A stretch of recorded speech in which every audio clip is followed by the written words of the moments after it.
Hello, everybody, and welcome to day 15 of Awakening to Ascension. Today, myself and Marlene are together. Yes.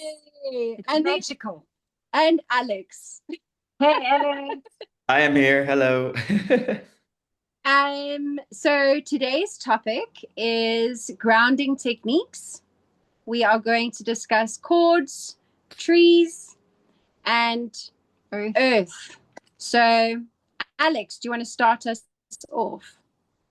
Yes, I'll start us off. So grounding is is pretty important. So I'm not very good at grounding. So like my nervous system gets very like high strung very easily. And I always forget that if I just go outside, put my feet on the grass, maybe hug a tree, my nerves and all that energy just goes straight into Mother Earth, and I instantly start feeling better. There are some other ways to ground. I'm not terribly familiar with what they all are. Janae, do you have any ideas? Yes, so I practice grounding quite often just because I've had to regulate my nervous system very frequently with regards to how life has unfolded and transpired. So it's a highly practiced routine and skill that I've developed. And grounding can sometimes not just be about grounding yourself on earth as well as hugging a tree, but in essence, I actually incorporate elements. So, with regards to grounding, I will go and dance, put my feet on earth, which is a element, and it's raining outside, which is another element of water. And I'm connecting the ground with the sky, and I'm the conductor. So I am able to receive energies from above as well as below, and I'm able to dissipate any stagnant energy stuck inside my human form, and I'm able to release it by doing a water cleanse, which is a form of grounding because I'm washing the energy off of me with the element of water. And what I'm doing is I'm releasing it as the water also hits earth. I'm also allowing myself to root, and that energy then also deepens into the earth. And another thing that I do is I speak to earth. So it's not only about putting your feet on the ground. I actually put my hands, I go on all fours and I look and I face her and I talk to her to release what I'm feeling that's heavy inside. It's a way of expressing yourself. The the thing that is happening in society is that we are holding on to these suppressed emotions because they've programmed us to believe that we can't express emotions safely. So I think it's extremely healthy for you to express your emotions, however that feels. It could be you could be giving a heavy emotion to Mother Gaia, and that heavy emotion could be through crying. You could also feel anger and angst, frustration. And I do this on all fours. And I actually talk to Mother Gaia to take my burdens and release them from me. Very interesting. I do the same thing, and sometimes I actually lie on the grass and I open up like a little portal into Pachamama, Mother Earth. And I speak my words and my fears, my intentions, my sadness, even crying into the earth. You lie and do that. And if you do it lying down, you have your whole body on Mother Earth. So you're not just grounding with your feet or your hands, you actually use your entire body. Now think of it this way. Your body is actually a portal, a bridge. Now, what you're doing is you're actually using that entire system. Another thing to think of, each and every cell that you have has a memory. Not just of this moment, but of the aeons that you have been around. So grounding and what we go through, what we experience, what we feel, doesn't always come from this moment of nowness. There is a lot that comes up from ancient times. And depending on what we are touching, what we are eating, what we are listening to, we are absorbing all of that energy and frequency. And our cells are actually storing that. So grounding is of the most incredible importance. Now I'm going to talk to you about what it actually does in terms of your health. Think of each and every organ in your body. It's made up of blood, it's made up of cells, it's DNA. It's the most intricate of constellations. And what happens? We wash our bodies outside and we wash our hair and we put on clean clothes. What about the energy structure that we carry within our cells, within our nervous system? It has to be dissipated. Otherwise, what happens? We become diseased. Our body has a reaction, whether it's our eyes, whether it's our heart, our lungs, your liver storing anger. Where do you think all of that actually comes from, and how must it be released out of your body? So it's vitally important to understand that absolutely everything is interconnected. And that intracellular communication that takes place can either go north or go south. And boy, when it goes south, you can feel really bad. And honestly, you don't even realize until you are conscious of monitoring your body, of monitoring your mind, your thoughts. And one has to also, a really great tool is to ask, who does this actually belong to? Is it mine? Is it mine? Or have I actually connected because I'm sitting in your auric field?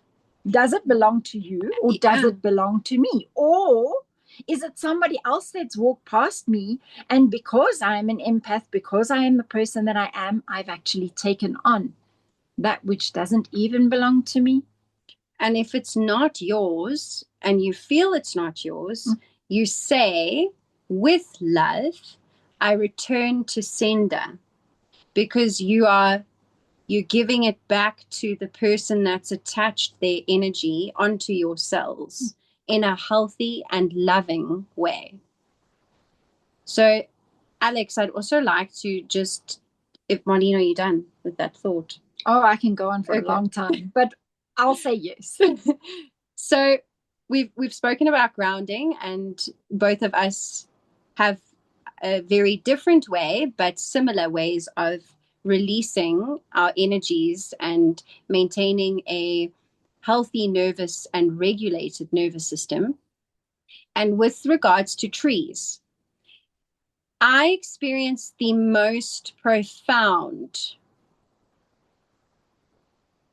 experiment, and we forget that trees are living beings, and trees have been here, and they have watched and witnessed and heard every single village and predecessors, ancestors that have walked the earth before us, they hold that wisdom and that knowledge. And it's this hippie thing that you go hug a tree and you talk to a tree. It's not.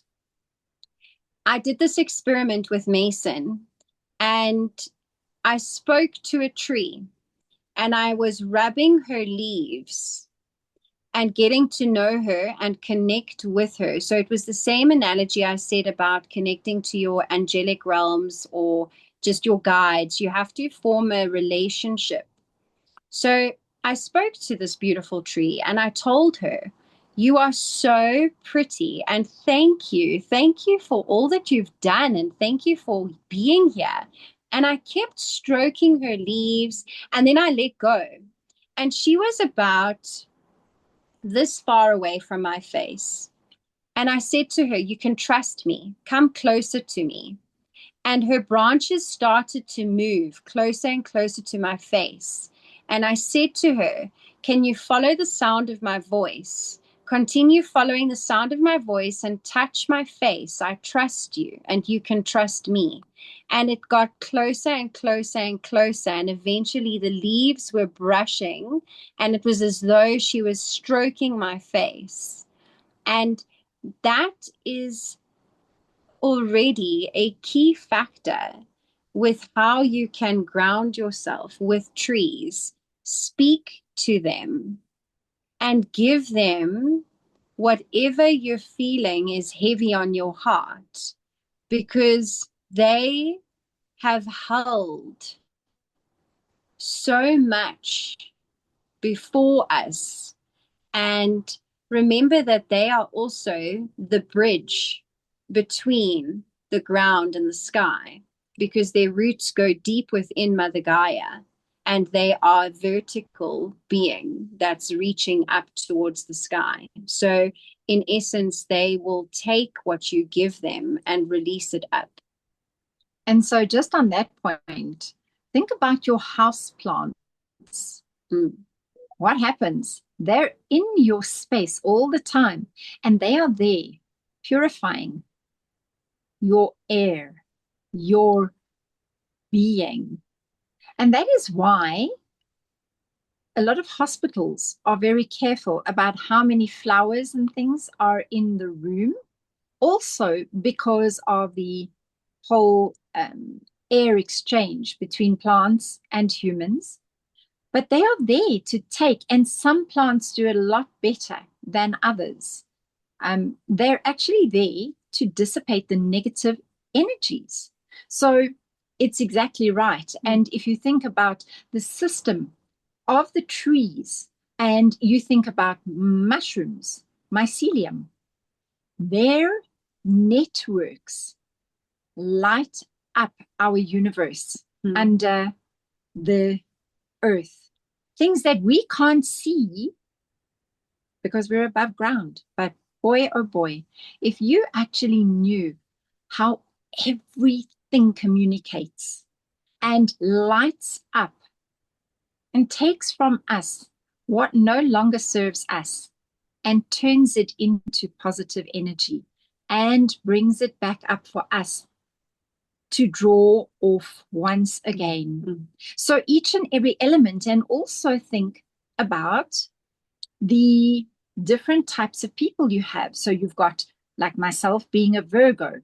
I am the earth maiden. So my thing is about grounding on the earth. When you are a water sign, you do much better with water first off before the others. So also that's an interesting part of actually how you experience the energy and how you can dissipate that which no longer actually serves you. And of course, the sun is just the most amazing recharging. It's like sitting under a beautiful battery every single day, from which we are supposed to do that for 20 minutes a day and absorb the energy. it's called sun gazing. You're Yep. supposed to look straight up into the sun. It's frowned upon by programming, but we're supposed to do sun gazing as well as moon gazing, because the energy from the sun as well as the energy from the moon, if you think of it, the sun is the masculine and the moon is the feminine. You need to balance the two because we are all connected, as you say, and it's the rhythm of earth is in you, and you need to honor the energies because you receive from these elements and they receive from us. And as a collective, as we grow with our frequencies and we become higher vibrational beings, we are essentially going to be giving back so much more to Mother Gaia as well. And just something that I'd like for all of you to understand is Mother Earth has taken on so much. If you look at humans and what we've done to Earth, how we have hurt her, and what we have continued to do. Now, imagine the pain that you're feeling in your life with whatever's going on. Can you imagine the pain of Earth? Because she has held us, she's been our mother for so long, and she's always there. She's always supporting us. And we don't honor Pachamama enough, and we don't thank her enough. So if you can today, just give thanks, because without her, we wouldn't be here. And she's reclaiming her energy. She's taking back what belongs to her rightfully. And that is why you see so many natural disasters happening, what we call natural disasters. She's crying. She's crying because that is why there's volcanic eruptions, earthquakes, all the floods. None of those things are just because. No. That she's trying to get our attention. Absolutely. And she's rebalancing and recalibrating herself because of everything that we have done. Alex. Yeah, it's really easy to lose touch with the earth. I mean, we have all of our roads are just asphalt covering her ground. We live in houses up off the ground, a lot of us. And just like, I mean, tree hugging people are like, it's very frowned upon in a lot of cultures, right? They're just like, oh, that's just hippie tree hug or whatever. But like you were saying, all the trees do hold the wisdom of the past. And they're connected in a network underground with their roots. Like they remember, they know exactly what's happening. And what we're doing to our Mother Earth, it is damaging her with global warming, all the drilling of oil. Like that's and she is waking up. She's like, this, you guys got to stop doing something. And a lot of us just aren't listening.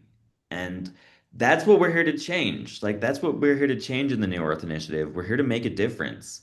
You know, like, we're here to go back to the old ways where we can live in harmony with the planet. You know, we don't have to just ravage her so bad. And I did want to touch on the sun gazing part too, because that I started doing it a little while ago, and it's pretty interesting what happens. So like if you if it hurts your eyes, do it at sunrise or sunset. That's when there's less UV rays that'll damage your eyes. But as you do it more, it becomes easier to look directly at the sun. And I noticed that when I do it, like my third eye just like pops open right when I'm doing it, and it starts throbbing pretty much like something is happening. I've heard someone say that like you get codes that way through like the light particles, the photons.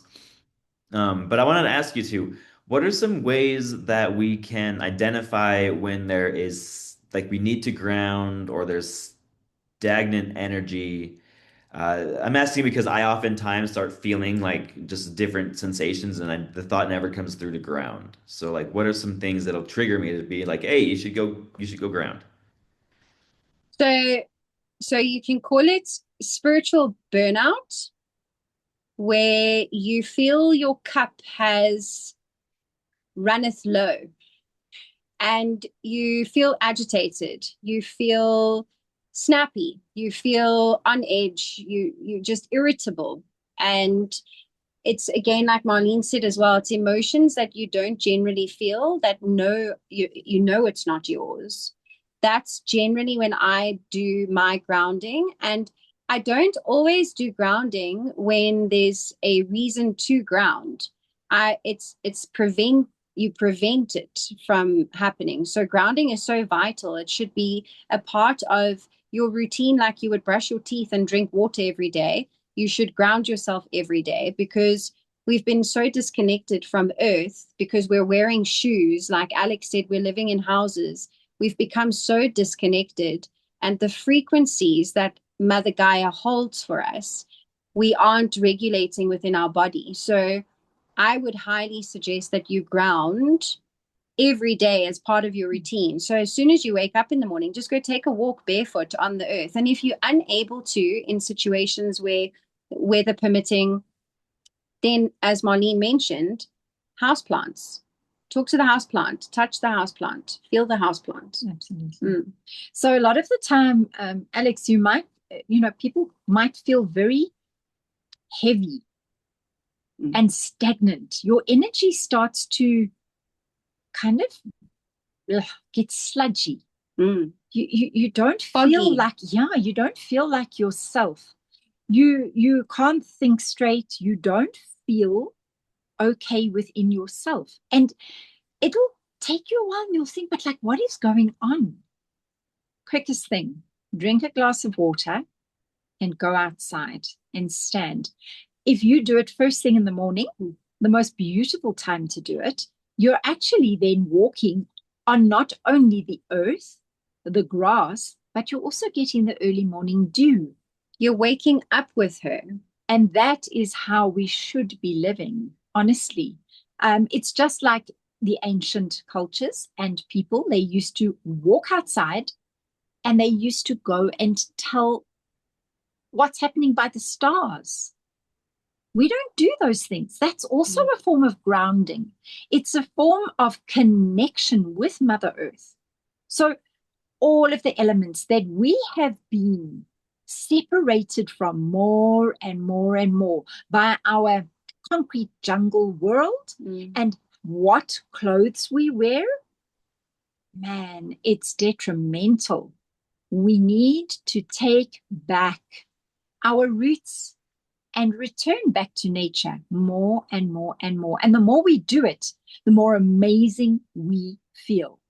Absolutely. Alex. Yeah, that's absolutely right. We are more disconnected when we're not grounded. And there's actually some strategy behind with the system keeping us like in rubber shoes, the tires are rubber, like we're just living out of touch to keep us from thinking for ourselves and waking up to what's happening to us. Janae. Even disconnected, so much so that we're sleeping on beds. We shouldn't be sleeping on beds. We should be sleeping on the ground, on earth. It's not natural for our muscular and skeletal structure to be sleeping on mattresses.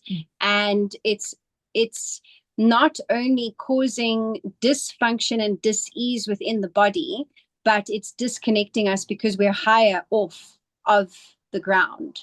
So that's also something that you should just question, because if you do look at our ancestors, they lived on the earth, they lived with the earth, they lived out with nature, and they were so connected. And Alex, just to touch on the chords that we didn't get to before we wrap up, when you think of chords, it's like a cable that you're plugging in to your phone, right? And you're plugging it into the wall. Those chords essentially are connected with one another. So when you engage with another human being, you create a chord between the two of you. And when you are, as we described, going through something such as an ego death, and you are having these people fall out of your life, or your paths are no longer aligned, basically. The cord is still connected, and you need to understand that you need to sever that cord. And by doing so, you actually do something called cord cutting. So you actually can physically take scissors, and if you close your eyes and you envision a cord of energy from your soul and energetic auric field with theirs, you take the scissors and you actually cut the cord. If you're unable to do that, if you're not as enlightened and don't feel too comfortable with the process, then you can go to Reiki masters and spiritual healers to allow you to cut those cords. But it is so essential that you understand that every single person that you engage with, you connect a cord. The eyes are the windows to the soul. As soon as you converse with somebody, you already are creating a cord with that person. That's the saying of we are all connected. So it's so vitally important who you engage with, who you surround yourself with. And again, you need to cut cords, and sometimes more than once. Mm-hmm. So if you think about it like this, we were connected to our mothers by an umbilical cord. Yes. And that is the severing of the cord between mother and baby. And then you take your first breath and you gasp. And that is when you come into the world and you take on the ojas, the breath. Also, you can ask Archangel Michael to help you to cord cut. That is one of his greatest things that he does.